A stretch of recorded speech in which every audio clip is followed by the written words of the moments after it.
Hello friends, नमस्कार। जय जगन्नाथ। आज मु बनेबी संतुला। संतुला रे मु नेइछि छुई आउ कखारु आउ आलू आउ हेला कदली, कंचा कदली, सारू, बैगण। आपण चाहिले झुडंग भी नहीं पारिबे। मु देइछि टमाटो, जो खंब आलू भी नहीं पारिबे। एको एबे मु छोट छोट करी काटी नेबी। एबे काटी नबा छोट छोट करी के साइज रे काटी नबा। देखंदु वर्तमान मु सब परिवा को एमती छोट छोट करी काटी नै छी। एठी छुई आउ बैगण अलगा रखिबी। आ एथिरे रहिला अन्य परिवा जति की एथिरे रहिला। एथिरे मु जन्ही भी देइछि। एमती रहिला हमटे कड़ाई रे एमती पानी नै जाय छी। से पानी तातिले आगो परिवा दबा। पानी फुटिला परे छुई आउ बैगण दबा। देखंतु एथिरे पानी टिके ताती आसलानी। एथिरे मैं स्वाद अनुसार लूण दे देछि। लूण देला परे एथिरे हमें हळदी दबा। हळदी हमें अल्प दबा, जस्ट टिके, कहीं ना बिना हळदी रे रोसई करंदिनी। तो सेथि भाई हम टिके जस्ट हळदी दबा। पानीटा ताती आसलानी। तो सेथिरे हमें एबे परिवा दे दबा। सब परिवा तक हम दे देछि। एबे ये परिवाटा को घोड़े देकी 5 मिनट 10 मिनट में छाड़ी दबा। मुझे गैस ऑन रे रखी। एटा फुटिलारू अधा सिम रे हमें बसेबा।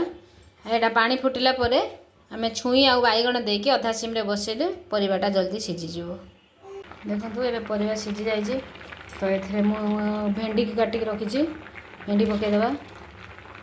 भेंडी पके देकी ताको टिके बा समय पई भेंडी पकेला बेरे बेसी समय ताको सिझे दबानी।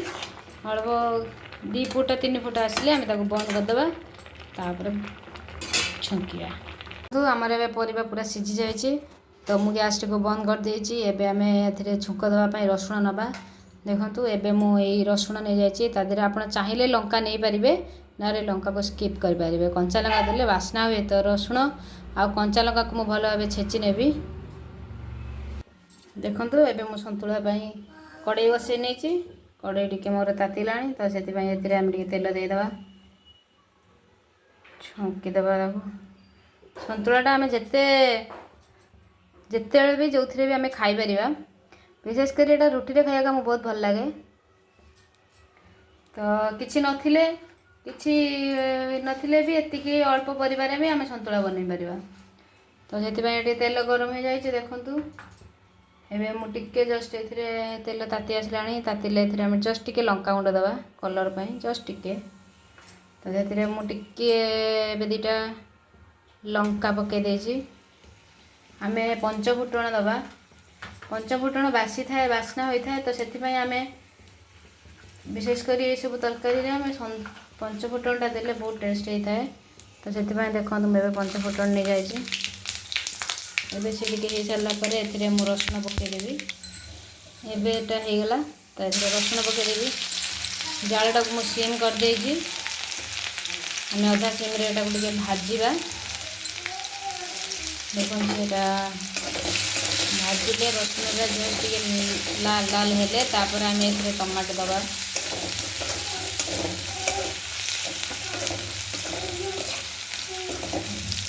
देखंतु एथिरे मु टमाटो काटी के रखिछि।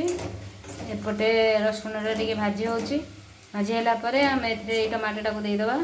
हमें जेतरा टमाटो दबा जालटा को ऑन करिबा। ऑन करले तार वासनाटा भल आसଥାଏ। देखंतु एबे रसुण हमर नाली टिके पड़ी जाइछि। एथिरे हम दे देबा टमाटो।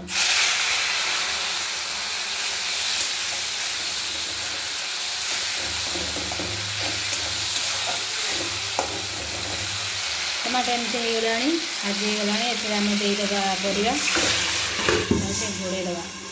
देखंतु एबे संतुला हमर रेडी। एथिरे मु अल्प चुन चुन करी के पके देबी धनिया पत्र। धनिया पत्र पकेले आउरी वासना हबो। देखंतु एथिरे मु धनिया पत्र दे देछि। धनिया पत्र देला परे एटा गोटे घोड़े दबा। जस्ट फुटी आसले हमर संतुला रेडी। एबे हम संतुला पई बेसी किछि परिश्रम करिया को पड़िलानी। अल्प समय रे सुंदर भाबे हे गेला। यार वासना मध्ये बहुत सुंदर अछि। तो सेति पई आमे समस्त ट्राई करि परिबा। समस्त ये संतुला को थरे थरे बनिया पई चेष्टा करिबा। जय जगन्नाथ।